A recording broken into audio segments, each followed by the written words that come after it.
ಇದೀಗ ಡಾಕ್ಟರ್ ರಾಜ್ಕುಮಾರ್ ಅವರ ಸಮಾಧಿಯ ಕುರಿತಾಗಿ 2.5 ಎಕರೆ ಜಾಗ ಯಾಕೆ ಕೊಟ್ರು?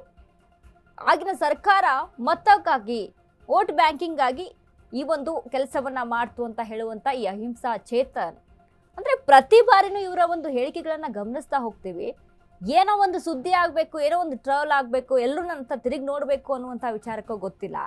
ಪದೇ ಪದೇ ಈ ರೀತಿಯಾದಂಥ ಎಡವಟ್ಟುಗಳನ್ನ ಮಾಡ್ತಾ ಇರ್ತಾರೆ. ಯಾರ ಬಗ್ಗೆ ನಾವು ಏನು ಮಾತಾಡ್ತೀವಿ ಅನ್ನುವಂಥದ್ದು ಪರಿಜ್ಞಾನ ಇರಬೇಕಾಗುತ್ತೆ. ಬಾಯಿದೆ ಅಂತ ಎಲ್ಲರ ಬಗ್ಗೆನೂ ಏನೇನೋ ಮಾತನಾಡೋ ಹಾಗಿಲ್ಲ. ಯಾರ ಬಗ್ಗೆ ಏನು ಮಾತಾಡ್ತೀವಿ, ಯಾವ ಪದವನ್ನ ಬಳಕೆ ಮಾಡ್ತೀವಿ, ಡಾಕ್ಟರ್ ರಾಜ್ಕುಮಾರ್ ಅವರ ಕೊಡುಗೆಗಳು ಏನೇನಿದಾವೆ, ಕನ್ನಡಕ್ಕೋಸ್ಕರ ಎಷ್ಟೆಲ್ಲ ಹೋರಾಟ ಮಾಡಿದ್ರು, ಎಷ್ಟೆಲ್ಲ ಪ್ರಶಸ್ತಿಗಳನ್ನ ಪಡೆದುಕೊಂಡಿದ್ದಾರೆ, ಅವರ ನಟನೆ ಎಷ್ಟರ ಮಟ್ಟಿಗೆ ಇತ್ತು, ಇವೆಲ್ಲವೂ ಕೂಡ ಮ್ಯಾಟರ್ ಆಗುತ್ತೆ.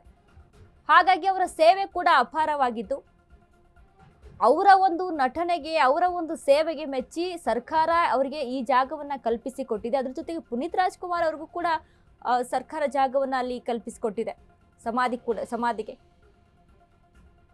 ಇದೆಲ್ಲವೂ ಕೂಡ ಅವರ ಮೇಲೆ ಇರುವಂತ ಅಭಿಮಾನ ಆಗಿರುತ್ತೆ. ಅದ್ರ ಜೊತೆಗೆ ಕನ್ನಡ ಚಿತ್ರರಂಗಕ್ಕೆ ಕೊಟ್ಟಂತ ಕೊಡುಗೆಗಳಾಗಿರುತ್ತೆ, ಸಾಧನೆಗಳಾಗಿರುತ್ತೆ. ಸಾಧನೆ ಮಾಡದೆ ಯಾರು ಕೂಡ ಅಷ್ಟರ ಮಟ್ಟಿಗೆ ಅಷ್ಟು ಉತ್ತುಂಗಕ್ಕೆ ಹೋಗೋದಕ್ಕೆ ಸಾಧ್ಯ ಇಲ್ಲ.